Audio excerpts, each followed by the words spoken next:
ఆమేన్, హల్లెలూయా. రాబో శోధన కాలములలో నేను నిన్ను ఖచ్చితంగా కాపాడుతాను. కాపాడబడాలి అనంటే నీ ఇంటిలో, నీ మీద, నీ ఇంటి మీద యేసు రక్తము కప్పబడాలా. ఆమేన్, హల్లెలూయా. మరి ఎట్లా కప్పబడాలా సార్?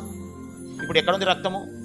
అప్పుడేమో గుర్ర ఉంది, గొర్రెను కోసినాము, రక్తం తీసుకొచ్చి పూసినాము. ఇప్పుడు రక్తం లేదు కదా సార్. ఎట్లా అనంటే నీవు విశ్వాసముతో నీ ఇల్లు ద్వార బంధకాల మీద చేయి పెట్టి, యేసయ్యా నీ పరిశుద్ధమైన రక్తముతో నా ఇంటిని కప్పండి, నన్ను కప్పండి, నా పిల్లలను కప్పండి అని విశ్వాసముతో నీ చేయి పట్టి ప్రార్థన చేసినప్పుడు నీవు నీ కనులకు, నీ మనోనేత్రాలు తెరవబడకుండా నీ బాహ్య నేత్రాలకు రక్తము కనపడదు, కానీ దుష్టునికి నీ మీద రక్తము కప్పబడినట్లు కనపడుతుంది.